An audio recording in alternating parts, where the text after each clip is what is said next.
Hello everyone, यार आज की वीडियो में मैं आपसे एक बुक के बारे में बात करूंगा जो 10 से भी ज़्यादा बार पढ़ चुका हूं। 10 से ज़्यादा बार पढ़ने का मतलब ये नहीं मुझे कि एक बार में समझ में नहीं आया, पर यह बुक मुझे इतनी अच्छी लगी कि जब भी मैं गिव अप करने की कोशिश करता है, मुझे लगता है कि यार अच्छा नहीं चल रहा है या मैं अपना सपना अचीव नहीं कर पाऊंगा जो मेरा ड्रीम है, तब मैं इस बुक को या तो पढ़ता हूँ या फिर सुनता हूँ। तो आज मैं आपको यही बताऊंगा कि ये बुक क्यों मैं इतनी बार रीड कर चुका हूँ और मैं आपको भी सजेस्ट करूंगा कि आप भी रीड करो। बिफोर स्टार्टिंग विद की थिंग्स क्या है जो मैं आपको बताना चाहता हूँ, मैं थोड़ा सा स्टोरी टाइम में बता देता हूँ कि इस बुक में बेसिकली है क्या। इस बुक में एक चरवाहा है जो एक सपना देख लेता है कि पिरामिड ऑफ इजिप्ट के पास बहुत बड़ा खजाना रखा हुआ है। वो एक सपना ही देखता है, पर उस सपने पे वो बिलीव करता है। तो फिर एक वो औरत के पास जाता है और कहता है कि मुझे ऐसे सपने आते हैं, इसके बारे में बताओ। तो वो औरत कहती है कि मैं तुम्हें बता तो दूंगी, पर मुझे उसका 10% चाहिए जब भी तुम्हें खजाना मिलेगा। तो कहता है ठीक है, पर उसको उस टाइम वो बात अच्छी नहीं लगती और वो वहाँ से चला जाता है। फिर वो कोशिश करता रहता है, एक बार और जगह जाता है। उसके पास बहुत बड़ा भेड़ियों का झुंड होता है। तो एक इंसान जो है वो कहता है कि यार तुम मुझे अपने कुछ भेड़िया दे दो और मुझसे कुछ पैसे ले लेना। तो वो अपने भेड़िया उनको बेच देता है और कुछ पैसे ले लेता है। फिर वो एक जगह जाता है, पिरामिड ऑफ इजिप्ट की तरफ बढ़ता है। तो बीच में उसको एक मार्केट मिलती है जहाँ पे एक इंसान मिलता है जो उससे पैसे लेता है और कहता है कि मैं तुम्हें पिरामिड ऑफ इजिप्ट के पास पहुँचा दूंगा, पर उसके लिए हमें 2 ऊँट चाहिए होंगे। जब वो खरीदने जाते तो मार्केट में गायब हो जाता है वो इंसान। तो उसके पास जो सेविंग्स होती हैं वो भी ख़त्म हो जाती हैं। अब उसके पास पैसे तो है नहीं और वो इंसान को बहुत ढूंढता है पर वो नहीं मिलता। फिर उसे एक शॉप दिखती है जहाँ पे क्रिश्चियंस होते हैं। तो वहाँ पे वो काम करता है 1 साल उस क्रिश्चियन को साफ़ करने का, कि उसको जितने भी पैसे मिलते हैं उससे वो 1 साल में पिरामिड ऑफ इजिप्ट पहुँचने के लिए नहीं जुटा सकता। तो उसको कुछ और काम करना ही पड़ेगा। तो उसे पता चलता है कि पहाड़ी के पास ना अगर हम चाय की दुकान खोलें तो बहुत चलेगा, क्योंकि वहाँ पे है नहीं और कोई भी पहाड़ी की दुकान है, लोग चाय का शौक है। तो अपने मास्टर से बोलता है जिसके वहाँ काम कर रहा था कि हम वहाँ पे एक चाय की दुकान खोल सकते हैं। तो वहाँ पे चाय की दुकान खोलता है तो उसको और भी पैसे मिल जाते हैं और उसका मास्टर जो भी बहुत खुश हो जाता है, उसको बहुत सारे पैसे देता है और फिर वो वहाँ से चलता है जाता है। फिर उसको बहुत सारी प्रॉब्लम्स आती हैं। उसी प्रॉब्लम्स के बीच में वो एक लड़की से मिलता है जिसका नाम होता है फातिमा, और वो कुएं से पानी निकाल रही होती है। तो वो उसको बहुत पसंद करता है। वो कहता है कि मैं पिरामिड ऑफ इजिप्ट के पास जा रहा हूँ, वहाँ पे मेरे पास बहुत बड़ा खजाना है जिसको मैं लेकर आऊँगा, फिर मैं तुमसे शादी करूँगा। तो कहती है ठीक है तुम करो, मैं तुम्हारा यहाँ पे इंतज़ार करूँगी। अब बंदा वहाँ से निकलता है, उसको बीच में बहुत सारे पैसे मिल जाते हैं। फिर उसके पास 2 ऑप्शंस होते हैं। एक कि यार वो सारे पैसे ले जाके बहुत सारे भेड़िया खरीद सकता है और उससे बहुत अच्छी लाइफ जी सकता है। दूसरा ऑप्शन उसके पास था कि यार वो पैसे यूज़ करके पिरामिड ऑफ इजिप्ट के पास जाए। उसके दिमाग में आता तो है यार कि पता नहीं पिरामिड ऑफ इजिप्ट की बात सही है या गलत है, पर फिर भी वो अपना वो आइडिया कि भेड़िया को खरीद के मैं बहुत बड़ा बिजनेस स्टार्ट कर सकता हूँ या बहुत अच्छी ज़िंदगी सोच सकता हूँ, उस आइडिया को ड्रॉप करके वो पिरामिड ऑफ इजिप्ट के पास चला जाता है। तो वो जाता है तो उसको पिरामिड ऑफ इजिप्ट के पास कुछ नहीं मिलता है। खोदता है, वहाँ पे लोग आते हैं उसको मारते भी है, कहते हैं तो झूठ बोल रहा था ये है। उसको एक पर्सन कहता भी है कि सिर्फ एक सपने के बेस पे मैं इस रेगिस्तान में इतनी दूर तो खजाने के लिए कभी नहीं आता। जब वो लोग चले जाते हैं तो वो पिरामिड के ऊपर देखता है पॉइंट पे। फिर उसके पास में उसे एक चर्च दिखता है बहुत पुराना सा, और वो हंसता है और उसको वहाँ से खजाना मिल जाता है। खजाना मिलने के बाद वो वापस जाता है उस औरत को जिसने उसके सपनों के बारे में बताया था कि ऐसे करो, वो उसको 10% देता है और फिर फातिमा से शादी करके अपनी अच्छी ज़िंदगी जीता है। तो ये शॉर्ट में था द अल्केमिस्ट के बारे में।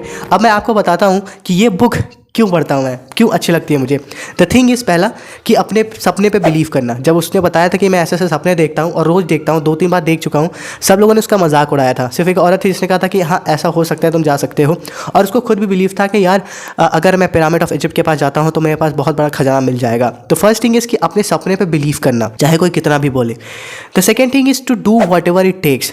ये क्यों मैं बोल रहा हूँ कि जब उसको बीच में जब उसके पैसे चोरी हो गए थे, उसने 1 साल तक ऐसे जगह काम किया क्रिश्चियन का साफ़ करने का जिससे वो पैसे जुटा सके। और लाइफ में ऐसा बहुत होता है यार कि तुम्हें एक बड़ा सा गोल अचीव करने के लिए तुम्हें वो सारे काम भी करने पड़ सकते हैं जो उससे डायरेक्टली कनेक्टेड नहीं होंगे, पर वो तुम्हारी हेल्प कर रहे होंगे। एग्जाम्पल के लिए मैं बता दूं, क्योंकि मैं इससे अपने आप को बहुत रिलेट कर पाता हूँ, क्योंकि मेरा एक सपना है जिसको मैं करना चाहता हूँ, पर उस सपने को अचीव करने के लिए मुझे कुछ पैसा चाहिए और वो पैसे के लिए मुझे जॉब करनी पड़ेगी। तो मैं अपनी जॉब इसलिए करता हूँ, तो मैं बहुत ज़्यादा रिलेट कर पाता हूँ उससे। नाउ द थर्ड थिंग जो मैं बताना चाहूँगा कि अचीविंग योर गोल और it's dream is not just about कि आज आप जहाँ पे हो और आप जहाँ जाना चाहते हो। अब वो ये सोच रहा था कि आज मैं चरवाहा हूँ और कल जाके मैं खजाना में लूँगा, तो ये डायरेक्ट एक जर्नी नहीं होती है। Your goal has a journey. जैसे कि वो रास्ते में गया, उसके पैसे चोरी हुए, वो लड़की से मिला, उसको एक बार रेगिस्तान में लोगों ने कहा कि अरे वापस चलो, ऐसा कुछ नहीं होने वाला है, बीच में वॉर भी आया था, तो उसके परेशानियां तो बहुत आई, पर फिर वो बार बार वापस जाता रहा इजिप्ट, उस पिरामिड ऑफ इजिप्ट के पास खजाने के लिए। तो इट्स नॉट जस्ट अबाउट इस ए पॉइंट से बी पॉइंट जाना, इट्स मोर अबाउट कि पूरा रास्ता एक प्रोसेस होता है जिसको फॉलो करना होता है, और मैं इससे ज़्यादा रिलेट कर पाता हूँ। The other lesson that I get from is की दूसरों से हेल्प मांगना। जैसे उसने अब जब क्रिस्टल जब सफाई करी तो उसने उससे हेल्प मांगा कि मेरे पास पैसे खर्च हो गए हैं और अगर मैं ये आपके जो क्रिस्टल्स इसको मैं बहुत चमका दूंगा तो क्या आप मुझे पैसे दोगे या खाने के लिए दोगे। उसने कहा कि मैं तुम्हें खाने के लिए नहीं, मैं तुम्हें पैसे भी दूंगा, तुम्हें सैलरी भी दूंगा। एक बार उसने वहाँ पे हेल्प मांगी। पहले उसने उस औरत से हेल्प मांगी जिसने उसे बताया कि हाँ तुम जा सकते हो, सपने पूरे होते हैं, सपना तुम्हारा सच है, वहाँ पे तुम्हें खजाना मिलेगा।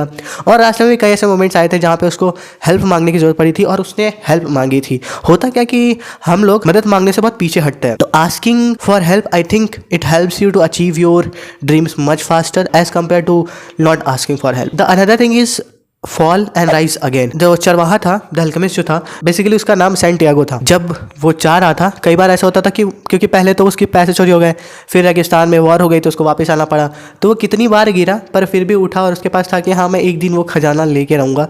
तो लाइफ में ऐसा कई बार होगा कि आप गिरोगे, फिर उठने की कोशिश करो, 10 बार गिरो पर 11 बार फिर से उठो। और मुझे लगता है कि हाँ अगर हम उठेंगे नहीं तो हम उस ड्रीम को जो हमने सोचा है हम वो कभी नहीं कर पाएंगे।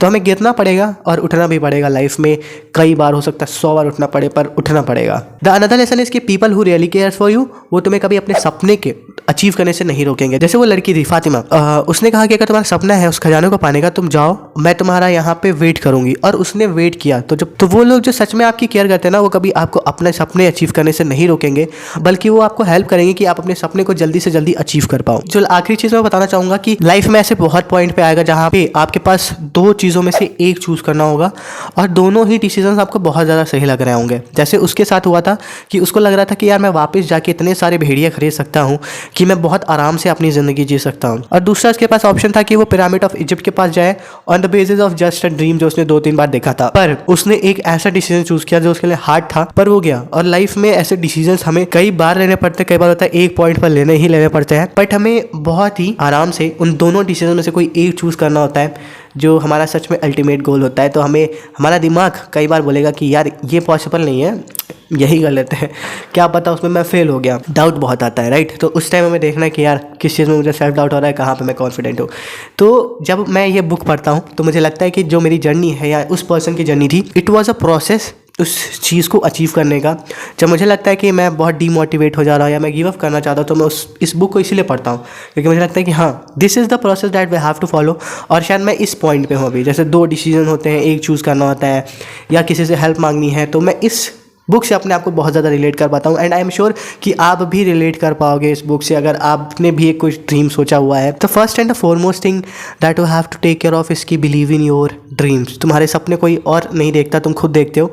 तुम क्या सोच रहे हो अपने बारे में सिर्फ तुम जानते हो। तुमने अपने दिमाग में क्या विजन बना के रखा है अपने लिए, कोई और नहीं देख सकता। तो believing in your dream is the first step. उसके बाद तो मैं जितना आपको बताया मैंने है ही। तो दिस इज़ द रीज़न कि ये बुक मुझे क्यों अच्छी लगती है। तो आज की वीडियो मैं यहीं पर ख़त्म करूँगा। Let me know the comments कि आपको ये वीडियो कैसी लगी और फिर मिलता हूँ मैं आपसे। तब तक के लिए bye bye, take care, keep smiling.